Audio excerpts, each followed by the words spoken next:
కొంతమంది పిఎండిఎస్ పద్ధతి, కొంతమంది సేంద్రియ పద్ధతులు రకరకాలుగా చెప్తా ఉన్నారు.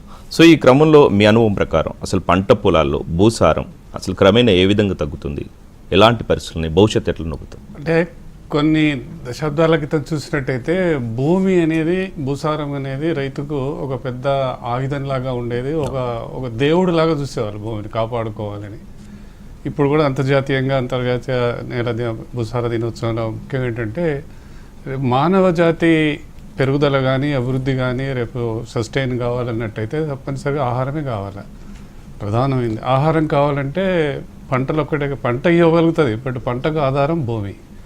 కానీ రాను రాను మార్పు ఏ విధంగా జరిగిందంటే భూమిని కేవలం ఒక మెకానికల్ సపోర్టు, పంటకు ఏర్లను పట్టుకొనడానికి పనికొచ్చేటువంటి సాధనంగా చూస్తున్నారు. కానీ భూమికి జీవం ఉన్నది, భూమిలో రకరకాల జీవాలు అంటే జీవులు నివసిస్తుంటాయి, వాటి వల్ల భూసారం పెరగటం అవుతుంది. కాబట్టి భూమిని ఒక జీవం ఉన్నటువంటి వ్యక్తిగా కానీ గమనించినట్టయితే, ఆ విధంగా ఆలోచించినట్టయితే ఈ భూసారం మీద మళ్ళీ తిరిగి రైతుల యొక్క ఆలోచన మారుతుందన్నది ఒకటి.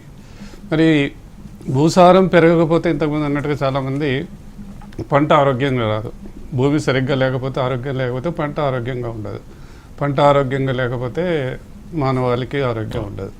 చాలా రకాలకు అనారోగ్యాలకు రకరకాల కారణాలు ఎన్ని చెప్పినా కానీ తప్పనిసరిగా మనం తింటున్న ఆహారంలో రకరకాల కలుషితాలే ఒక ప్రధాన కారణం అనేది, అది కూడా ఒక కారణం అనేది అందరికీ తెలిసి వచ్చింది. కానీ తెలిసిన తర్వాత కూడా కొంతమంది ఇంతకుమున్నట్టుగా సేంద్రీయ వ్యవసాయం కానీ రకరకాల పద్ధతులకు వెళ్తున్నారు, ఆలోచిస్తున్నారు. కానీ ఈ ఆలోచనలు ఆచరణలో పెట్టడానికి రైతు కష్టమవుతుంది. ప్రభుత్వాలు కొంతవరకు ఏదో ఈ మధ్య చెప్పగలుగుతున్నాయి, కానీ రైతుకు కావాల్సిన ఆర్థిక సహాయం ఇలాంటి వాడాలనేది ఎక్కువ ప్రచారం చేయటం కానీ ఇదా కానీ చేయటం అనేది చాలా అవసరం. కాబట్టి అంతర్జాతీయ నేల భూసార సమస్య ఈ సందర్భంలో నేను రైతులకు కోరేది ఏంటంటే, మీ ఆలోచనలు ఆచరణలో పెట్టడానికి ప్రయత్నం చేయండి.